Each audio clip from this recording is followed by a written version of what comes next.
It's the last dance, the final hoorah for Aaron Rodgers in Green Bay, likely Devontae Adams as well. So how will they fare? This is the final deep dive / breakdown that I've done. If you want to check out any of my others for your favorite NFL teams, go ahead. I'll leave a playlist in the iCard for you to check out. But what's crack-a-lackin'? It's your boy Broshmo. Just in case you did not know, so go ahead, become a bro and subscribe. Leave that thumbs up if you enjoy the content, and of course let me know what you think in the comment section below. Tomorrow we're gonna be live streaming some of the, well, it's like a watch party. It's officially week 0 in college football. We got like 5 games, so if you want to come hang out with me while we watch that, go ahead.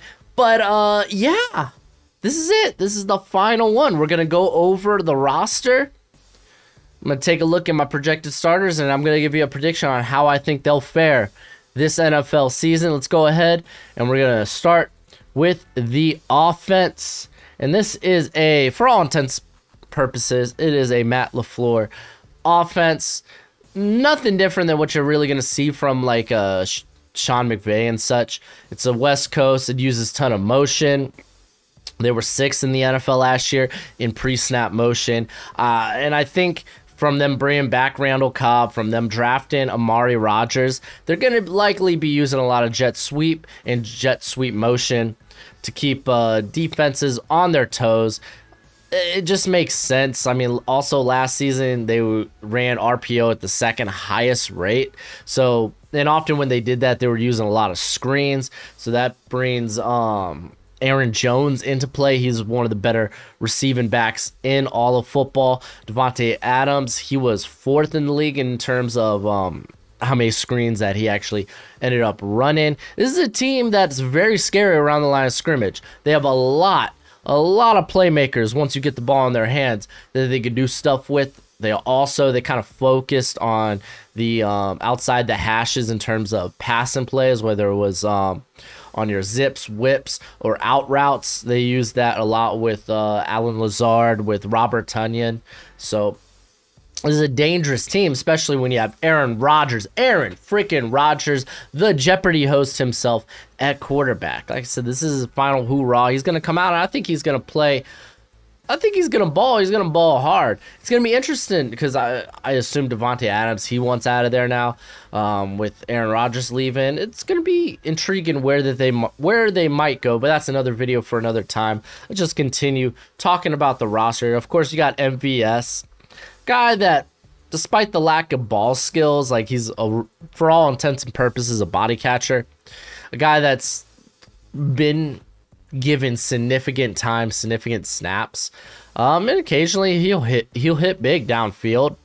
They're likely going to keep 6 receivers, so it's going to be Adams, MVS, Cobb, Lazard. You got to imagine Rodgers, and then probably St. Brown, a guy that they've just been familiar with for so long. Damon Hazelton out of, what was it, Mizzou, I think. He's an interesting vertical threat, but I don't think so. Of course, they got Tonyan. They have Mercedes Lewis there, who's been a solid tight end too. Jay Sternberger, you know, he's at his ups and his downs. But Joshua Degara, he's more of this like H-back type of lineman.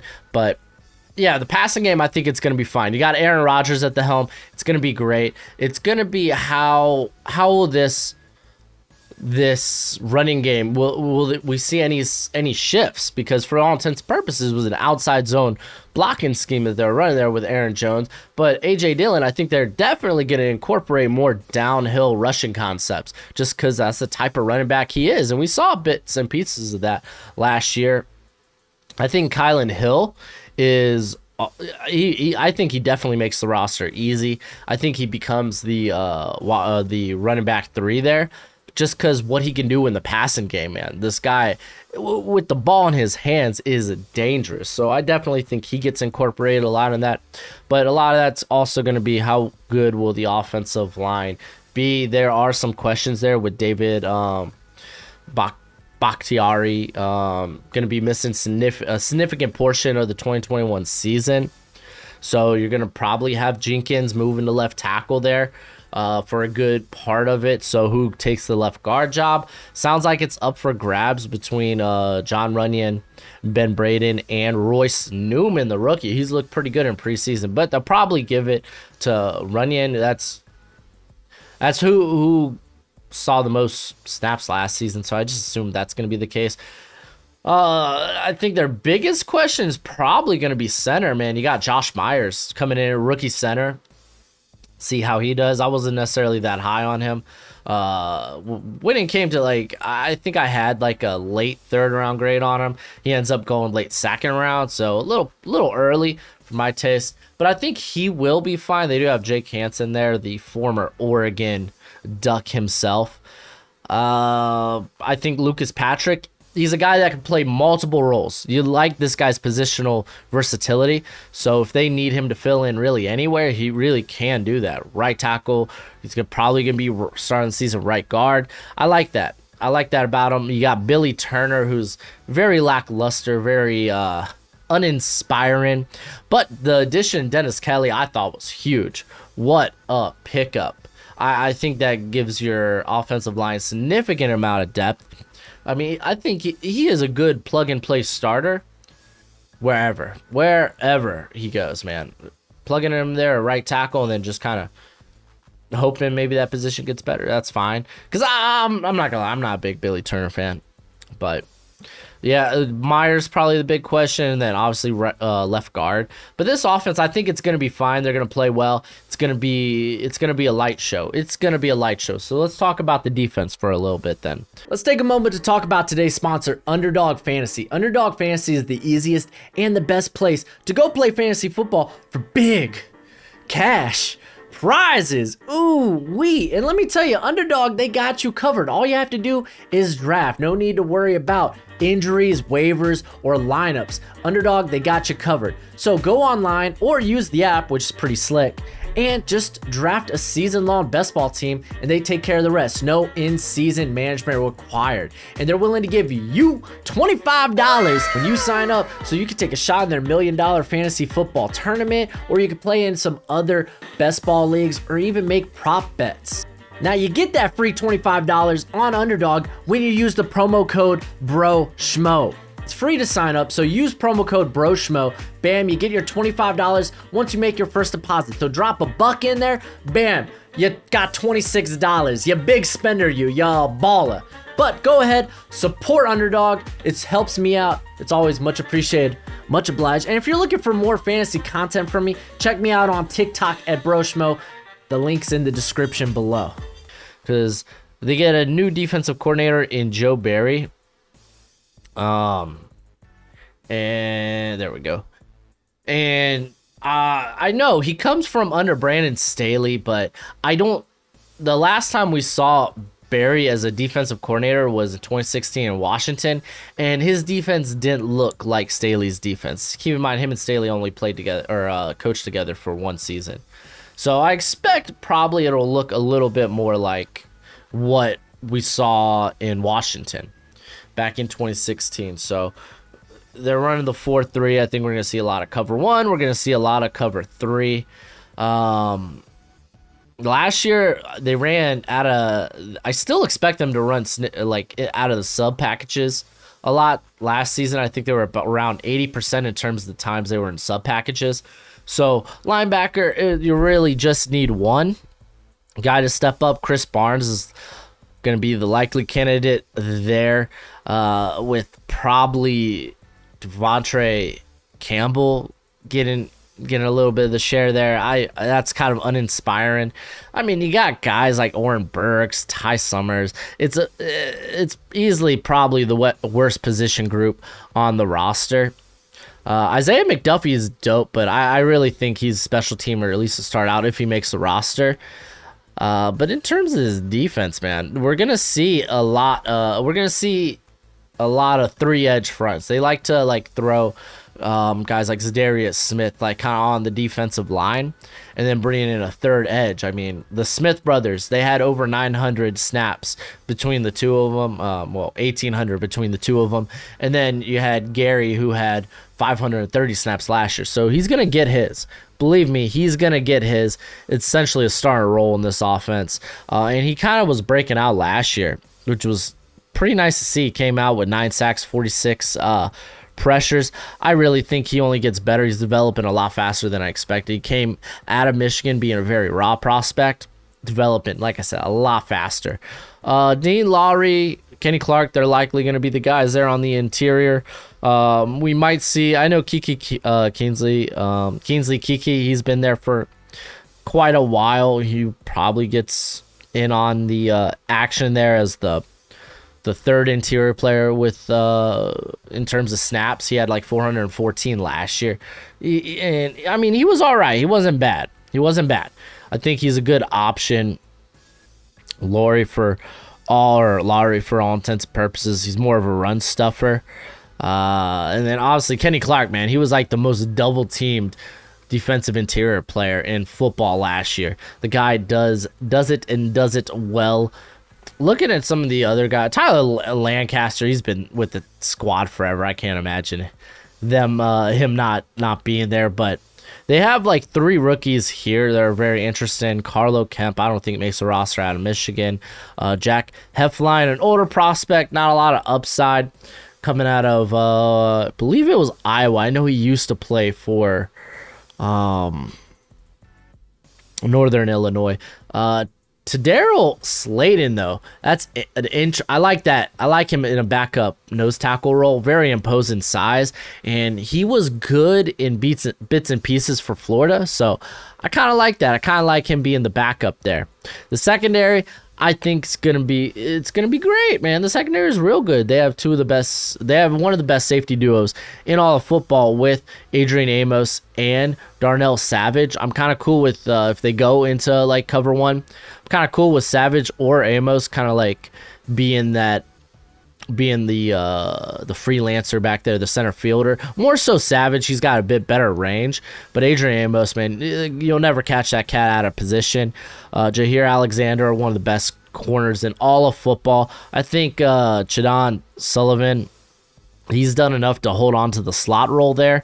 While he wasn't great last year, in 2019 he was actually pretty solid, so I think he holds it down there. Shamir John Charles, though, interesting at Appalachian State. Undersized, he was going to be a slot guy in the league here, but I don't know if he makes the roster, but I thought that was an interesting addition.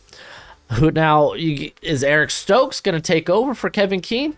Probably not right off the bat, but you got to imagine if Kevin Keene, if he continues to struggle like he did last year, you got to imagine that Eric Stokes will take on that role, which I think I feel a bit better about him fitting into this defense if they are cover 1, cover 3 heavy, because I thought he was going to be a great man corner coming into the draft, so getting him like cover 3, essentially it becomes man coverage after like 10 yards. So I think it'll be fine for him. I think he's going to be starting sooner rather than later. Isaac Yiadom, a guy that very underwhelming addition, depth piece. So I don't mind him. I don't mind that. I don't mind him being a depth piece there. So I mean, if they're going to hold on to 5 corners, you got Stokes, Sullivan, Keene, Alexander, Yiadom, a 6th. I mean, there's not a lot of guys that really inspire anything in me. I really kind of hope it's Shamar Jean Charles, but I don't know, man. I really don't know. Looking at their backups at safety, like Henry Black's a good special team guy. I like Christian Uphoff. I was surprised he went undrafted. So if he makes a roster, like, watch out, this is a guy that guy can get involved. Like, he's a bigger sized safety. Actually, I think he shedded some weight though before the combine. Let's see what they got him listed at. 6 foot 213. So yeah, he's got some size, but like he's got some good movement skills for a guy his size. I think the defense are going to get significant pressure. I mean, between guys like Preston Smith, Zadarius Smith, and Rashawn Gary. Like, those guys are going to be savages. They're going to get in there. I know Preston Smith was kind of coming off the he's coming off a down season, but I expect him to kind of rebound. Zadarius is wonderful. Gary, I don't know if Gary overtakes necessarily Preston. I guess we're gonna have to wait and see. But in terms of the interior, it's, I mean, honestly, Kingsley Keke, they probably use him on passing downs more so than Laurie. Laurie is going to be more so an early down guy. But let's go ahead. Let's take a look at my projected starters, and I do this based on, well, who's going to be seeing the field the most, who I think is going to have the most snaps, so it doesn't necessarily look like a traditional your base defense, base offense starters. So starting with the offense, Aaron Rodgers, Aaron Jones, Devontae Adams, Alan Lazard, and they got a soft spot for MVS, man. I think he will see the field a significant amount. Robert Tonyan. We got Jenkins. Keep in mind, David B, he's going to miss a significant portion of the year, so he is going to get outsnapped by a lot of guys. So that's why I got Jenkins at left tackle. Runyon, Myers, Patrick, and then Turner on the offensive line. Going to the defense. Oh, went the wrong way there. There we go. Zadarius Smith, Preston Smith, and Gary. Like I said, essentially these are 3 starting positions. They were in the top 11 in terms of snaps. So Kenny Clark, Dean Lowry, got Chris Barnes. Like I said, linebacker. They typically opt for one linebacker. Those sub packages, they'll bring in an extra edge. So Jair Alexander, I really think Eric Stokes, he eventually gets the nod after a few weeks, especially if Keene struggles. And then Sullivan there at the slot, and then Amos and Savage. So how do I have the Packers doing? Well, pretty well. I was going from worst to first. It's Aaron Rodgers' last chance. I think they're going to the Super Bowl. I got them at 13-4. They actually got a pretty decent, a pretty tough schedule. Having to face the NFC West, it's kind of rough. I really think the Vikings are going to be a lot more competitive in this division than what people think, especially if they can just stay healthy. Kirk Cousins is actually a pretty solid quarterback. While he might not be like a top 10, top 12 quarterback, he definitely could get it done if the pieces around him are firing off all cylinders and that offensive line is much improved. But facing the NFC West, that's kind of a tough call for anybody.